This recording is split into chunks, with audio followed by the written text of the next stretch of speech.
I'm married, I have kids, I love my wife, but last night, I dreamed about having an affair with my ex-girlfriend. It felt nostalgic, intense, and real enough to wake me up sweating. And with a boner, I can't remember the last time I had one. But here's the thing.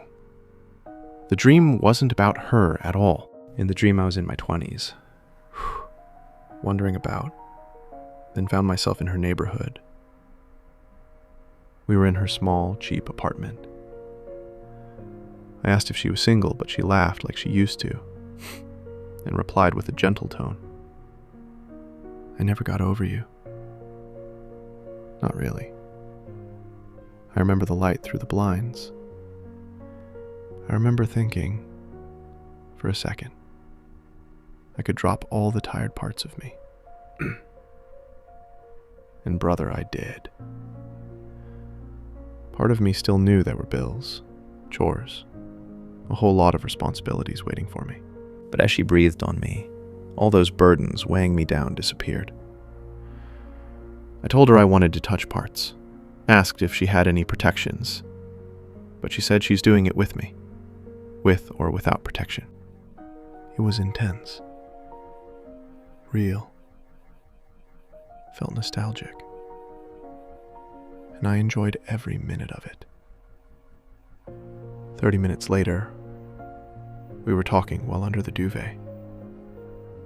Then my daughter called me in the dream. Her voice cut through like a knife.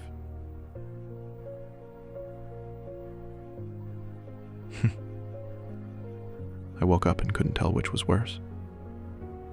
The memory of wanting to run, or the memory of not being able to.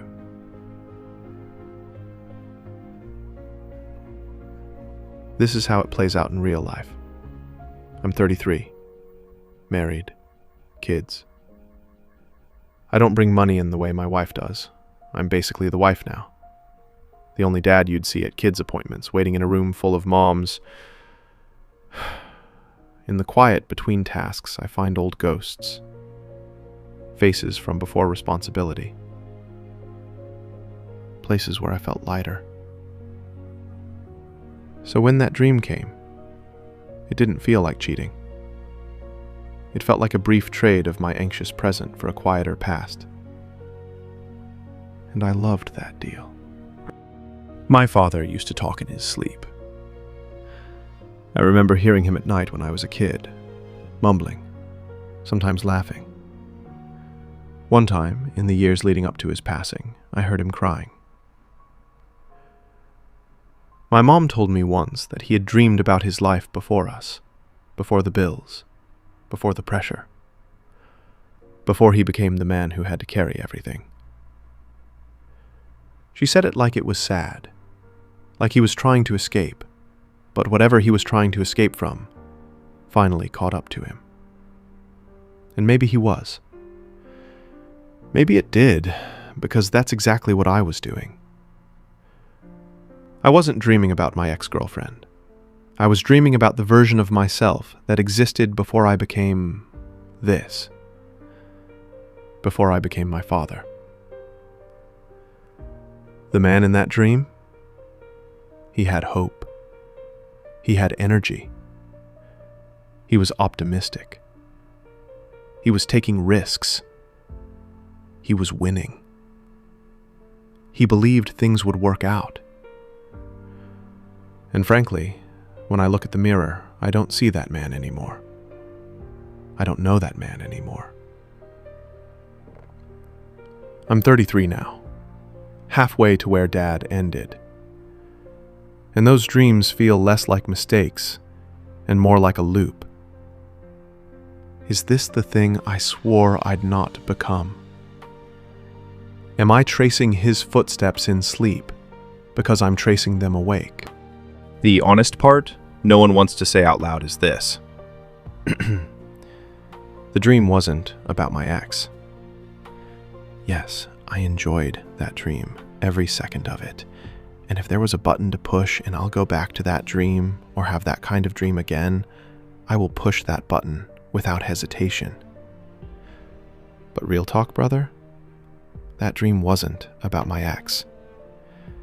It was about a younger me who got to be selfish sometimes. A version of me that could do anything without consequences. It was a search for proof that I'm still allowed to want something for myself. Not because I don't love my family, because I do, but because loving them has made my wants look selfish. There is guilt. There is shame. And there's a quiet grief for the man I thought I'd be by 33. Sometimes those thoughts spiral into darker places. I won't lie.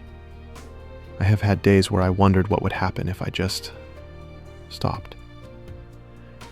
If I just didn't bother. If I just didn't wake up anymore. But the dream also showed me something else. When my daughter called in the dream, I felt a pull so strong I couldn't ignore it. That pull is real. It's the single, small thing that keeps me from walking out of the story I promised my kids.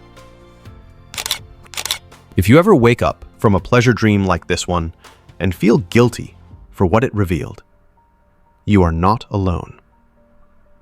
That shame doesn't make you a bad father or boyfriend. It makes you human. We're not looking for permission to want what we want.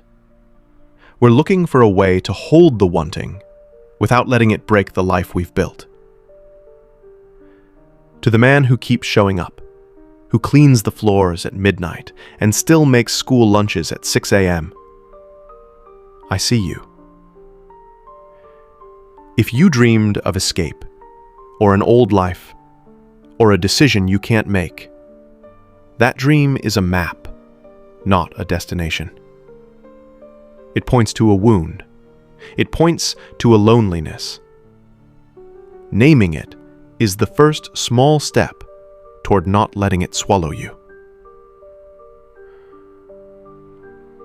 If you're going through this too, you're not alone. I'm Dad alone, and so are you.